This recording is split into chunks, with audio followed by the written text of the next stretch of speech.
Yeah.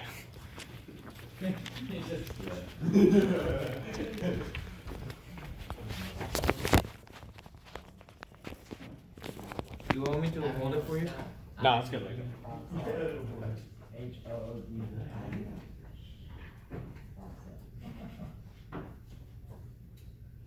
Alright, so monsters don't hide under beds, they're in the garage. My name is Stephen Mitchell, and today I'm going to be presenting to you the history of the Mustang. So today we're going to discuss the history of the Mustang and how it's progressed over the years. First, we're going to discuss the history. We're going to just talk about the generations of the Mustang, and then we're going to discuss the racing and development of how the Mustang came to be. This is all information that's provided by the Ford Motor Company and various other information that was found on the web. So first I'm going to talk to you guys about the history of the Mustang. According to CJ Pony Parts, John Najjar, which was an American designer at Ford Motor Company, he designed the first Mustang prototype in 1961. He designed it with a guy named Philip Clark, who also worked for Ford, and they named it after the World War II plane, the P-51 Mustang. So that's kind of where it got its name from and everything, the fighter plane. So the Mustang first debuted in the United States Grand Prix. That's kind of where everything started. On October 7th, 1962, the racer Dan Gurney actually lapped the Formula One track in the Mustang with the second race prototype that was developed. And that's kind of where the whole Mustang started, because it actually kept up with the F1 race cars. So it got pretty close to the same time lapse as all the others.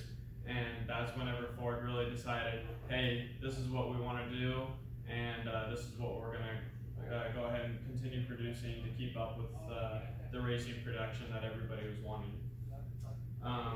So after that, it was actually rumored, there were some rumors as to how the Mustang got its name.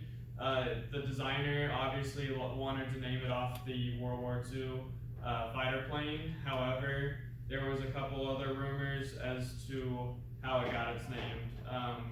They say that the designer wanted it to be named as the Cougar or the Torino, and Henry Ford II actually wanted to name it the Thunderbird too. So all in all, what ended up happening was it got named the Mustang, and they ended up, Germany actually had a manufacturer for trucks back at the time with the name Mustang. So they couldn't manufacture the vehicles and sell them in Germany as the Mustang. So what they had to do is, for that amount of time, up until 1978 in Germany, the Mustang was called the T5.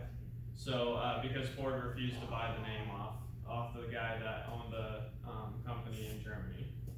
So until 1978, the Mustang in Germany was known as the T5, and then here in the United States, it was still known as the Mustang.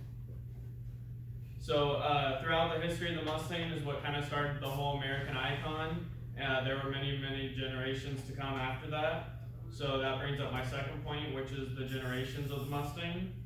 The first, which was serial number 1, was produced in 1964 and a half. It was Classic Pony Cars states that this car was a 2-seat mid-engine vehicle. It came with a 4-cylinder. So due to an increase in sales from Thunderbird, though, the Mustang became a 4-seater back in 1958. So it actually changed, and they started developing and making changes to the Mustang due to different sales and basically what the customer wanted. They wanted more people in the vehicle so that they could experience that ride. Many changes were implemented over the years. In the early models, things like backup lights, the alternator replaced the generator, the 6-cylinder and the V8 were implemented into the Mustang.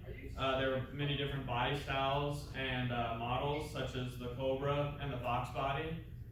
And then later models included the iconic design that excelled the Mustang industry, such as the GT500 that took the supercharged engine, and then the famous 5.0 Coyote engine that later took debut. Later on in the late models, the 2018 Mustang pushes nearly 500 horsepower, which is an enormous jump from whenever the Ford first started producing the Mustangs, and they've came a long way since then. So with the rapid acceleration of the Mustang, it led to the racing and future development for applications for the Ford Motor Company, which brings me into my final point, which is the racing and development of the Ford Mustang. Mustang was an official pace car for the Indy 500. Back in 1964, it made its first appearance at the Indy 500, and the same year it won first and second place at the Rally International of the Tour de France. The Mustang has been implemented in races all over the world, from drag car racing, stock car racing, circuits, and then drifting as well. And then over the years, Ford Motor Company hasn't stopped excelling in creating what is known as an American classic muscle car over the years. And they actually just announced an all-electric SUV as a new development, which is called the Mustang Mach-E.